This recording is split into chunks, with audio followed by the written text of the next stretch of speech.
Exam से पहले पढ़ने के 6 तरीके। दोस्तों, आज हम एग्ज़ाम टाइम में यूज़ होने वाले स्टडी के 6 टिप्स देखेंगे, जिन्हें अगर हम यूज़ करें तो हम कॉम्पिटिटिव एग्ज़ाम क्लियर करने के चांसेस को ऑलमोस्ट डबल कर सकते हैं। इसमें सबसे पहला टिप आता है, स्वयं अध्ययन करें। अगर हम किसी भी एग्ज़ाम को क्रैक करना है तो हमें कोशिश करनी चाहिए कि हम at least 6 hour per day self study में इन्वेस्ट करें। और जब भी हम ये टाइम इन्वेस्ट करें तो हमें एक आइसोलेटेड प्लेस पर होना चाहिए, जहाँ पर कोई भी ना हो, हमारा स्मार्टफोन दूर हो, हमारा इंटरनेट ऑफ हो और कोई भी हमें डिस्टर्ब ना करे। इसके लिए कैल न्यूपोर्ट की एक बुक डीप वर्क में 4 मेथड्स दिए गए हैं, जिसमें सबसे पहला आता है मोनास्टिक अप्रोच।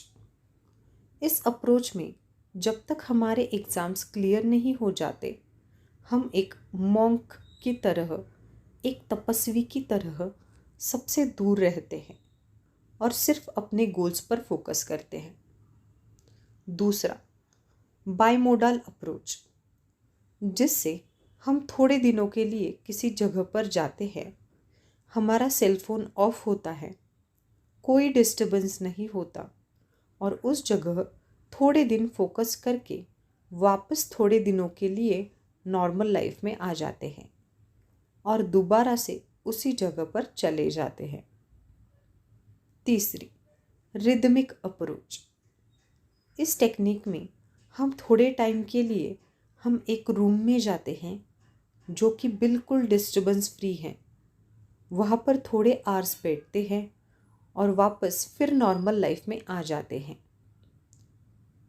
चौथा, जर्नलिस्टिक अप्रोच। जिनकी लाइफ एक्सट्रीमली बिजी है, जैसे कि अगर किसी को जॉब है, वो इस टेक्निक को यूज़ कर सकता है। जब भी आपको फ्री टाइम मिलता है, आप डीप वर्क कर लग जाते हैं, चाहे फिर आपको सिर्फ 15 मिनट फ्री क्यों ना मिले हो। इतने छोटे टाइम के लिए भी आप अपना मोबाइल बंद करके पूरे फोकस तरीके से अपना सिलेबस ख़त्म करते हैं। दूसरी बात, पढ़ाई का सबसे अच्छा तरीका। कैल न्यूपोर्ट बोलते हैं कि बहुत ही कम ऐसी स्टडी टेक्निक्स है जो कि बेस्ट है। इनमें से एक बेस्ट मेथड है एक्टिव रिकॉल का। हम में से कई लोग इसे फेमन टेक्निक भी बोलते हैं। अगर हम इस बेस्ट स्टडी टेक्निक को यूज़ करना चाहते हैं तो पहले हम किसी टॉपिक को पूरे फोकस करके पढ़ते हैं और फिर उसके बाद अपनी बुक को बंद करके उस टॉपिक को एक्सप्लेन करते हैं, बहुत ही स्लोली और पूरे सेंटेंसेस यूज़ करके। इस वक्त हम ऐसा प्रिटेंड करते हैं कि हम किसी को पढ़ा रहे हैं। हम में से कई स्टूडेंट को ऐसा लग सकता है कि वो इस टेक्निक को यूज़ नहीं कर सकते क्योंकि उनके घर में स्पेस कम है और इससे कई घर वालों को डिस्टर्ब हो सकते हैं।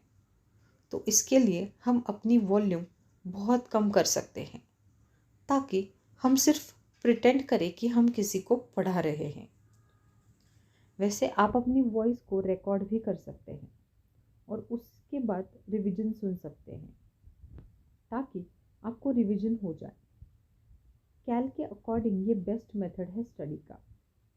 इस मेथड से स्टडी करने से आप थक जाओगे क्योंकि आपका माइंड एक्टिवली काम कर रहा है और इसीलिए आप 4 से 6 घंटे में आपका उतना सिलेबस का पोर्शन कंप्लीट कर लोगे जितना आपके फ्रेंड्स 10-12 घंटे में स्लो वर्क करके नहीं कर पाते। तीसरी बात, ब्रेक लेकर पढ़ें। नेक्स्ट आता है कि आप पोमोडोरो टेक्निक को यूज़ करें। बेसिकली ये टेक्निक कहती है कि आप 50 मिनट स्टडी करो, फिर 10 मिनट्स की ब्रेक लो, या फिर 25 मिनट स्टडी करो, फिर 5 मिनट की ब्रेक लो। अगर हम इस मेथड से स्टडी करते हैं तो इसके दो फायदे हैं। इसका पहला फ़ायदा ये है कि हम टाइम पर फोकस करते हैं, ना कि टास्क पर। अगर हम ऐसा करते हैं तो हमें ये टेंशन नहीं होगी कि सिलेबस कब ख़त्म होगा, क्योंकि हमें पता है कि हमें सिर्फ 25 मिनट्स ही पढ़ना है। फिर चाहे इस टाइम में एक चैप्टर ख़त्म हो या एक आर्टिकल। दूसरी बात, इस टेक्निक का दूसरा फ़ायदा है कि हम स्टडी को कम टालेंगे, और वो इसलिए होगा क्योंकि आपने अपना स्टडी टाइम बहुत कम कर दिया है। सिर्फ 25 मिनट्स पढ़ना है, इसलिए हम कम मोटिवेशन होने के बावजूद हम अपने माइंड को कन्विंस कर देंगे कि यार 25 मिनट्स ही तो पढ़ना है, चलो पढ़ लेता हूँ। फिर चाहे 10 लाइन ही क्यों ना पढ़ी जाए। और जब हम 25 मिनट्स या एक सेक्शन दे देते हैं तो हमारा एक मोमेंटम बिल्ड हो जाता है और थोड़ा कॉन्फिडेंस भी आ जाता है, और फिर आप ऐसे 25 या 50 मिनट्स के काफ़ी सेक्शंस दे सकते हो। अब हम में से कई सारे स्टूडेंट इस टेक्निक को इतना ज़्यादा सीरियसली लेते हैं कि उन्हें लगता है कि उन्हें एग्जैक्टली 25 मिनट्स ही पढ़ना है और एग्जैक्टली 5 मिनट्स ही ब्रेक लेनी है, और ऐसा बिल्कुल नहीं है। बस इस कॉन्सेप्ट को समझिए कि हम इसे क्यों यूज़ कर रहे हैं, और अपने कंफर्ट के अकॉर्डिंग टाइमिंग को थोड़ा ऊपर नीचे कर लीजिए। अगर हम ब्रेक की बात करें तो हम ब्रेक में कुछ भी कर सकते हैं। बस गोल्स ये है कि हमारा माइंड रिलैक्स होना चाहिए। वैसे मैं आपको रिकमेंड करूँगी कि आप इस टाइम में 5 to 6 डीप ब्रेथ लें और थोड़ा सा रूम में ही वॉक कर लें। चौथी बात, सिर्फ एग्ज़ाम पॉइंट ऑफ व्यू से ही पढ़ें। ये स्ट्रैटेजी कहती है कि जब हम पढ़ रहे हो तब हमें सिर्फ अपने एग्ज़ाम्स के लिए ही पढ़ना है, यानी एक्स्ट्रा चीज़ें बिल्कुल नहीं करनी है।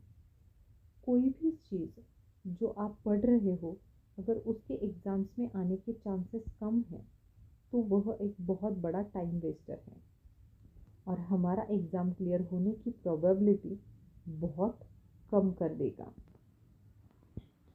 अब सवाल ये आता है कि हमें कैसे पता चलेगा कि सिलेबस का कौन सा पोर्शन ज़्यादा इम्पॉर्टेंट है। तो इसके लिए 3 इफ़ेक्टिव मेथड्स हैं। पहला, लास्ट ईयर पेपर। पहला, हर टॉपिक ख़त्म करके बाद उस टॉपिक के लास्ट ईयर के क्वेश्चंस ज़रूर करें। इससे आपको ये पता चल जाएगा कि उस टॉपिक से कितने क्वेश्चंस आते हैं, और एग्ज़ाम पॉइंट ऑफ व्यू से आपको उस टॉपिक में कितना एफ़र्ट देना है। दूसरी बात, टॉपर्स की इंटरव्यू। दूसरा, उन लोगों से बात करें या उन टॉपर्स के इंटरव्यू पढ़ें जो एग्ज़ाम्स क्लियर कर चुके हैं, क्योंकि इन लोगों के पास एक्सपीरियंस है कि कौन सा टॉपिक इम्पॉर्टेंट है। तो हमें सिर्फ अपनी ही गलतियों से नहीं सीखना है, बल्कि औरों की गलतियों से भी सीखना है। इसीलिए हम भी इन्हीं टॉपिक्स पर ज़्यादा फोकस करेंगे। तीसरी बात, बुक्स। थर्ड है कि कोशिश करें हम वही बुक्स यूज़ करें जो मैक्सिमम टॉपर्स ने उस बुक्स को एग्ज़ाम के टाइम पढ़ी थी। अगर हम ये 3 चीज़ें करते हैं तो हमें भी क्लैरिटी आ जाएगी कि एग्ज़ाम पॉइंट ऑफ व्यू से क्या इम्पॉर्टेंट है। इससे हम अपना आधा टाइम सेव कर सकते हैं और ज़्यादा प्रोडक्टिव बन सकते हैं। पांचवी बात, मूड ठीक हो या ना हो तभी भी पढ़ें। हमें श्योर करना है कि जब हमें पढ़ना है तो फिर हमें पढ़ना ही है, फिर चाहे हमारा मूड कैसा भी हो, क्योंकि 90% टाइम हमारा मूड हमें स्टडी करने के लिए मना ही करेगा। इसीलिए जब हमारा पढ़ने के लिए मूड ना हो तो हम पोमोडोरो टेक्निक का यूज़ कर सकते हैं। जब हम 25 मिनट्स तक पढ़ लेते हैं तब मैक्सिमम कॉजेस में हमारा स्टेट ऑफ माइंड चेंज हो चुका होता है, और हम एक मोमेंटम बन चुका होता है। और फिर उसके बाद 50-50 मिनट्स के या फिर अपनी कैपेसिटी के अकॉर्डिंग ज़्यादा सेक्शंस के अकॉर्डिंग पढ़ाई में इन्वेस्ट कर सकते हैं। छठी बात, शिकायत करना बंद करो, काम करना शुरू करो। हम में से मैक्सिमम स्टूडेंट्स कंप्लेंट करते रहते हैं कि मेरे पास घर में जगह नहीं है, लाइब्रेरी में जाने के पैसे नहीं हैं, कोचिंग के पैसे नहीं हैं, और हो सकता है शायद एक्चुअल में हमें वो प्रिविलेज्ड ना मिली हो। लेकिन रियलिटी ये है कि दुनिया को इसकी परवाह नहीं है। अगर हमारी सच में भी कोई प्रॉब्लम है तो हमारे पास दो ऑप्शंस हैं। पहला ऑप्शन, या तो हम एक अच्छी सी स्क्रिप्ट अपने दिमाग में बना ले बहानों की, मेरे पास ये नहीं था, मेरे पास वो नहीं था, अगर मेरे पास ये होता तो मैं यहाँ होता, अगर मेरे पास वो होता तो मैं वहाँ होता, और मरते दम तक यही स्क्रिप्ट अपने लोगों को, अपने रिलेटिव को, अपने बच्चों को सुनाते रहें और ऐसे ही एक लूज़र की तरह मर जाए। वैसे ये बहानों की स्क्रिप्ट आपने अपने आस पड़ोस में सुनी ज़रूर होगी। दूसरा ऑप्शन आता है कि हम डिसाइड कर लें कि मेरे पास आज जो है बस यही है, लेकिन मुझे जो चाहिए वो चाहिए ही, और फिर हम उठे और मेहनत करके अपने गोल्स को पा लें। देखिए, हमारी कोई भी प्रॉब्लम का कोई ना कोई ऐसा ज़रूर है जिसकी हमसे भी बुरी हालत है, और वो उन गोल्स को पा ही लेगा जिनके हम सपने देखते हैं। आप अपनी कंडीशन बताइए और मैं उससे भी आपको ऐसी स्टोरी बताऊंगी जिससे अपने लाइफ में उन प्रॉब्लम्स के बावजूद अपने गोल्स अचीव कर लिए। इन शॉर्ट, हमें बहाने नहीं मारने हैं, हमें कंसिस्टेंस रहना है। अगर हम कारगिल के शेर शाह परमवीर चक्र अवॉर्डी कैप्टन विक्रम बत्रा की बात करें तो उन्होंने 11 बार अपनी एसएसबी की इंटरव्यू क्लियर किया था। अगर वो 10 बार में ही क्विट कर देते और ऐसा बोलते कि यार यहाँ तो पैसे लगते हैं, सिस्टम ही करप्ट है, ये है वो है, तो हम इनका नाम नहीं जानते। और ऐसे बहुत से कॉजेस हैं।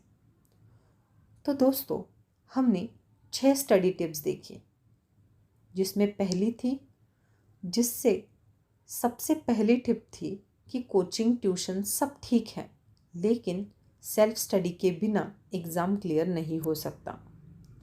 हमें कोशिश करनी है कि हम कम से कम 5 से 6 घंटे हर रोज़ सेल्फ स्टडी करें। इसमें हमने देखा था कि जब भी हम सेल्फ स्टडी करते हैं तो मोबाइल ऑफ करके किसी अलग जगह पर जाके पढ़ना है। इसके लिए हमने 4 मेथड्स देखे थे। पहला, मोनास्टिक अप्रोच, दूसरा बाइमोडाल अप्रोच, तीसरा रिदमिक अप्रोच, चौथा जर्नलिस्टिक अप्रोच। दूसरी बात, फिर हमने देखा था कि जब भी हम स्टडी करते हैं तो हर टॉपिक को पढ़ने के बाद बुक बंद करके हमें सारे टॉपिक इस तरीके से बोलने हैं कि जैसे हम किसी को पढ़ा रहे हो। इसमें हमें कंप्लीट सेंटेंस यूज़ करने हैं और थोड़ा स्लोली बोलना है। अब तीसरी बात, उसके बाद हमने देखा था कि हर 25 मिनट्स या 50 मिनट्स के बाद हमें ब्रेक लेनी है, और इसे हम पोमोडोरो टेक्निक बोलते हैं। बेसिकली इससे हम अपनी टालने वाली आदत को छोड़ सकते हैं।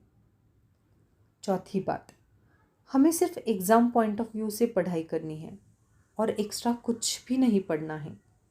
इसके लिए हमें लास्ट ईयर के क्वेश्चंस करने हैं और जो लोग एग्ज़ाम क्लियर कर चुके हैं उनसे इंटरेक्ट करना है, चाहे उनके इंटरव्यू पढ़े, ताकि हमें पता चल सके कि किस टॉपिक पर हमें कितने एफर्ट्स डालने हैं।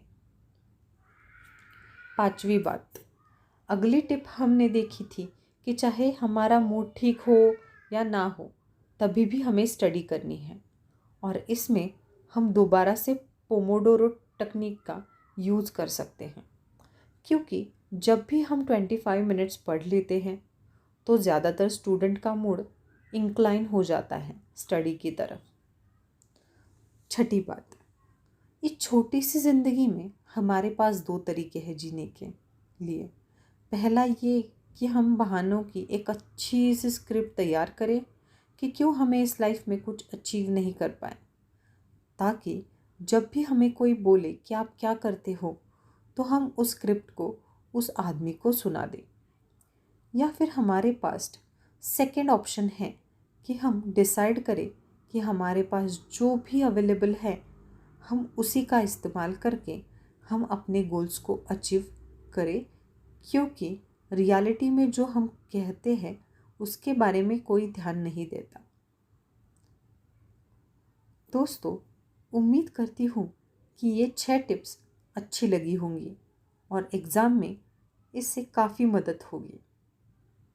धन्यवाद।